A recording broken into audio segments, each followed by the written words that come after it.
अस्सलाम वालेकुम, welcome to Vector Spark. Hope you all are doing well.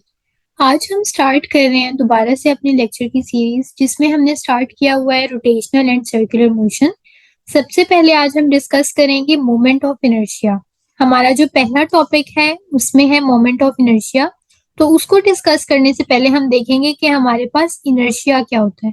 तो inertia आप पढ़ चुके हैं, बेसिकली क्लास 9th में हमने जो फोर्स की जो डेफिनेशन स्टार्ट की थी या न्यूटन के लॉज पढ़े थे, उसमें आपने फर्स्ट लॉ में पढ़ा था इनर्शिया क्या होता है। तो अगर हम इसको दोबारा से डिस्कस कर लें तो इनर्शिया आपके पास बेसिकली ऐसी प्रॉपर्टी है ऑब्जेक्ट की जो रेजिस्ट करती है ऑब्जेक्ट को मूव करने से, या अगर वो रेस्ट पे है तो वो कहती है वो रेस्ट पे ही रहे, अगर वो यूनिफॉर्म मोशन में है तो ये कहती है कि वो यूनिफॉर्म मोशन परफॉर्म करता रहे। तो अगर हम इसकी डेफिनेशन देखें तो हम कह देते हैं कि द प्रॉपर्टी ऑफ ऑब्जेक्ट या बॉडी दैट रेजिस्ट चेंज, ठीक है, जो क्या रेजिस्ट करती है, चेंज को रेजिस्ट करती है, resist change in its state of rest और मोशन।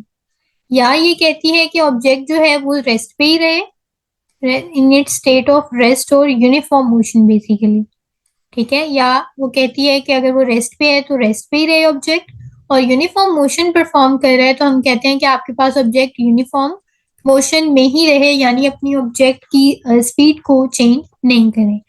बेसिकली आपके पास इनर्शिया जो है ये हमने डिस्कस किया। अगर हम मोमेंट ऑफ इनर्शिया की बात करते हैं तो सबसे पहले आप देखें मोमेंट ऑफ इनर्शिया की डेफिनेशन क्या है। तो मोमेंट ऑफ इनर्शिया बेसिकली आपने याद रखना है कि एंगुलर क्वांटिटीज को क्योंकि हम डिस्कस कर रहे हैं तो ये एक एंगुलर क्वांटिटी है। और ये है क्या, ये बेसिकली आपके पास प्रोडक्ट है। और किसका प्रोडक्ट है, हम लिख लेते हैं it is product of mass and square of perpendicular distance. ये बेसिकली आपके पास प्रोडक्ट होता है, यानी मल्टीप्लाई करते हैं हम मैस को with square of perpendicular distance. की बात मैं अभी आपको समझाती हूँ। Perpendicular distance from axis of rotation जो है ना, ये आपके पास रेडियस होता है। Perpendicular distance from axis of rotation, ठीक है, एक्सिस ऑफ रोटेशन। अगर हम इसकी बात करते हैं ना तो हम कहते हैं कि आपके पास रेडियस ही है। तो ये जो आपके पास प्रोडक्ट है किस चीज का, दो चीजों का, एक आपके पास मैस आ जाता है, दूसरा परपेंडिकुलर डिस्टेंस आ जाता है फ्रॉम एक्सिस ऑफ रोटेशन।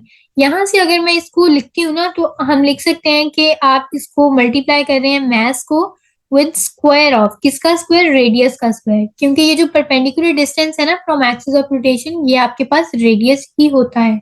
अब सबसे पहले अगर हम देखें इसको रिप्रेजेंट किससे करते हैं, आप मोमेंट ऑफ इनर्शिया की रिप्रेजेंटेशन किस चीज से, इसीलिए मैंने ऊपर इसका फॉर्मूला जो लिखा है, इससे पहले मैंने नहीं लिखा कि मोमेंट ऑफ इनर्शिया को रिप्रेजेंट किससे करते हैं। तो बेसिकली मोमेंट ऑफ इनर्शिया को रिप्रेजेंट किया जाता है आई के साथ, यानी हम इसको रिप्रेजेंट करते हैं आई के साथ। तो यहाँ पर हम लिखेंगे I equals M R square, ये इसका फॉर्मूला बन जाएगा।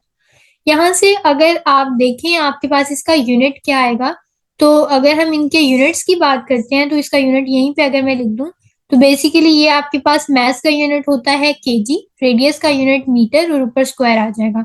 तो केजी मीटर स्क्वायर ये आपके पास किसका यूनिट है, मोमेंट ऑफ इनर्शिया का यूनिट है।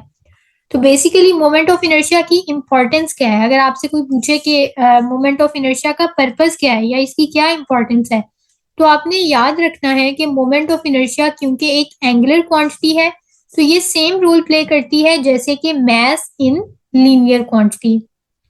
तो इसका रोल बिल्कुल सेम है किसके जैसा, मैस के जैसा। तो इसको हम अगर पॉइंट में लिखें तो मैं लिख सकती हूँ इट प्लेज इंपॉर्टेंट रोल या it plays same role, sorry, it plays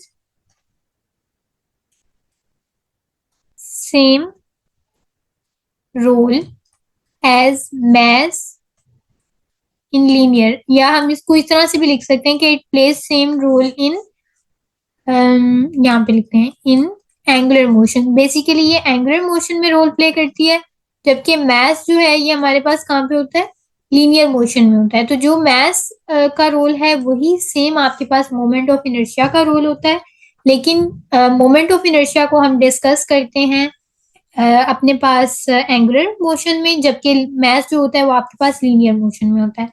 next अगर हम देखें आपके पास मोमेंट ऑफ इनर्शिया, तो आपने याद रखना है कि मोमेंट ऑफ इनर्शिया जो है ना, ये आपके पास रेजिस्ट करवाएगा। आपके पास अगर ऑब्जेक्ट रेस्ट पे है तो ये कहेगा कि वो रेस्ट पे ही रहे, और अगर ऑब्जेक्ट मूव कर रहा है यूनिफॉर्मली तो ये उसकी स्टेट को चेंज नहीं करवाएगा। तो हम कह सकते हैं कि आपके पास ये क्या फिनोमिना, किस फिनोमिना को फॉलो कर रहा है, तो ये रेजिस्ट या इनर्शिया को फॉलो कर रहा है ना। तो हम कह देते हैं कि it will resist change. Basically ये चेंज को रेजिस्ट करता है, ऑब्जेक्ट को कहेगा कि अगर आप रेस्ट पे हो तो रेस्ट पे ही रहो, यूनिफॉर्मली मूव कर रहे हो तो आपको अपनी स्पीड चेंज करने की जरूरत नहीं है। नेक्स्ट अगर आप डिस्कस करें तो इसमें आपके पास टॉर्क का फॉर्मूला है, या हम टॉर्क को देखते हैं। तो इसका अगर मैं रिलेशन लिख दूं, टॉर्क बेसिकली हमारे पास किसके इक्वल आ जाएगा, एम आर स्क्वायर एल्फा। ठीक है, और इसको हम कह देते हैं ये आई एल्फा के इक्वल है। मतलब देखें टॉर्क आपके पास एम आर स्क्वायर, ये तो मोमेंट ऑफ इनर्शिया है ना, और एल्फा ये जो आपने टॉर्क का फॉर्मूला पहले पढ़ा था उसी में जस्ट हमने वैल्यू पुट की है, तो ये आपके पास आई अल्फा के इक्वल आ जाता है। इसके बाद एक बहुत इंपॉर्टेंट पॉइंट आपने डिस्कस करना है रिजिड बॉडी का। रिजिड बॉडी बेसिकली हमारे पास क्या होती है, इसमें आपने 2-3 पॉइंट्स याद रखने हैं कि रिजिड बॉडी आपके पास एक ऐसा ऑब्जेक्ट है जिसके ऊपर आप फोर्स अप्लाई करेंगे और वो अपनी शेप को चेंज नहीं करेगा। यानी हम कह सकते हैं कि when we apply force on an object and it does not change its shape, या and it does not deform, तो वो ऑब्जेक्ट आपके पास क्या होगा, रिजिड बॉडी। हम इसको अगर लिखें तो हम कह सकते हैं कि when we apply force on an object and it does not deform, it does not deform, तो इसको हम क्या कह देते हैं, ये आपके पास कौन सा ऑब्जेक्ट है, ये रिजिड बॉडी है या रिजिड ऑब्जेक्ट है। ठीक है, तो आपने याद रखना है कि रिजिड बॉडी आपके पास एक ऐसा ऑब्जेक्ट है जिसके ऊपर आप फोर्स लगाएं और वो अपनी शेप को चेंज नहीं करे। ठीक है, वो डीफॉर्म नहीं हो। अगर हम इसकी एग्जाम्पल लें तो हम कह सकते हैं कि आप किसी भी वॉल को कंसीडर करें, अगर हम उस वॉल के ऊपर फोर्स लगाते हैं, ठीक है, आप जितनी मर्जी फोर्स लगाएं ये वॉल अपनी शेप को चेंज नहीं करेगी, यानी ये वॉल डीफॉर्म नहीं होगी। तो हम कहेंगे कि ये जो ऑब्जेक्ट है आपके पास ये क्या है, ये बेसिकली हमारे पास एक रिजिड बॉडी है। इसी के उल्ट अगर आप देखें किसी बैलून को, ठीक है, या किसी भी सॉफ्ट ऑब्जेक्ट को, हम बेसिकली बैलून की एग्जांपल लेते हैं, तो अगर आप किसी बैलून को लें उसके ऊपर आप फोर्स अप्लाई करते हैं तो क्या होगा, ये बैलून फट जाएगा यानी डीफॉर्म हो जाएगा। तो हम कहेंगे कि यहाँ पे डिफॉर्मेशन हो रही है। अगर ये डिफॉर्म हो रहा है तो इसका मतलब ये है कि it is not a rigid body. तो याद रखिएगा कि ये रिजिड बॉडी नहीं है। रिजिड बॉडी हमेशा वो ऑब्जेक्ट होगा जिसके ऊपर आप फोर्स लगाएंगे और वो अपनी शेप को चेंज नहीं करेगा। तो यहाँ पे हम एक और एग्जांपल देख सकते हैं, हम कह सकते हैं कि आपके पास जो क्ले है वो भी नॉट अ रिजिड बॉडी, क्योंकि आप उसके ऊपर भी फोर्स लगाएंगे तो वो अपनी शेप को चेंज कर लेगी। तो रिजिड बॉडी हमेशा वो ऑब्जेक्ट होगी जिसके ऊपर आप फोर्स लगाएं और वो अपनी शेप को चेंज नहीं करे, तो वो हमारे पास क्या आ जाएगी, रिजिड बॉडी आ जाएगी। ठीक है, तो नेक्स्ट अगर आप, इसको हमने क्यों डिस्कस किया, इसको बेसिकली हमने डेरिवेशन के लिए डिस्कस किया है। इससे पहले अगर मैं आपको मोमेंट ऑफ इनर्शिया हम डिस्कस कर रहे थे, मोमेंट ऑफ इनर्शिया के 3-4 डिफरेंट फॉर्मूलाज बता दूं, और ये फॉर्मूलाज आपके पास किसके लिए होंगे, याद रखिएगा ये फॉर्मूलाज डिफरेंट ऑब्जेक्ट के लिए डिफरेंट होते हैं। For example moment of inertia of hoop different होगा, again moment of inertia of disc की बात करें तो वो डिफरेंट होगी। फिर moment of inertia of sphere की अगर हम बात करते हैं तो ये भी डिफरेंट होगा। तो आपने इनके फॉर्मूलाज, ये 2-3 फॉर्मूलाज तो बिल्कुल आपने याद रखने हैं ना, ये आपको आने चाहिए। अगर आपके पास कोई न्यूमेरिकल आ जाता है या कोई शॉर्ट क्वेश्चन आ जाता है तो उसमें आपको इसकी जरूरत पड़ सकती है। तो ये बेसिकली इनके फॉर्मूलाज क्या हैं आपके पास, डिफरेंट हैं। जो भी आपके पास डिफरेंट ऑब्जेक्ट्स होंगे उनके मोमेंट ऑफ इनर्शिया का फॉर्मूला भी डिफरेंट होगा। तो ये 3-4 फॉर्मूलाज आप अपने जहन में रखिएगा। नेक्स्ट हमने क्योंकि रिजिड बॉडी को डिस्कस किया है तो रिजिड बॉडी का कोई तो काम होगा इसमें, इस टॉपिक में।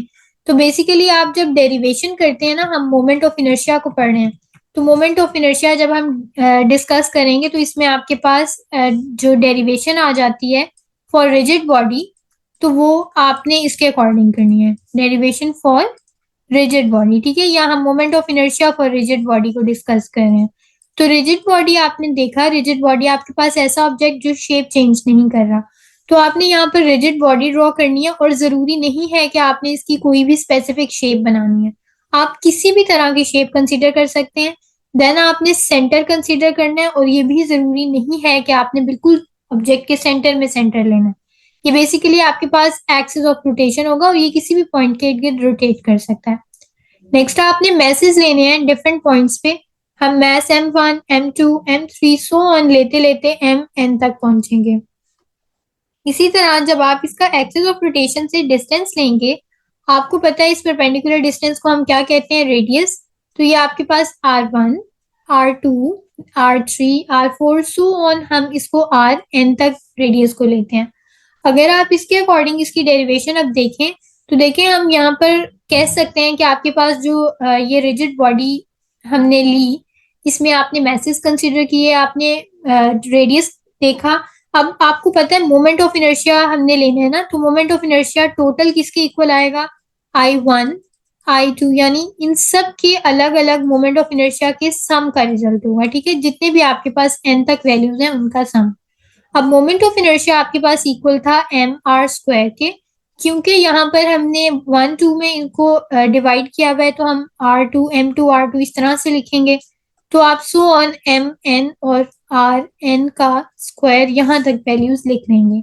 अब देखें, क्योंकि आप सम फाइंड कर रहे हैं ना वैल्यूज का, तो यहाँ पर हम क्या कहेंगे, हम कह सकते हैं कि आपके पास जो मोमेंट ऑफ इनर्शिया टोटल आएगा, उसके लिए हम यहाँ पर समेशन का साइन लगाएंगे।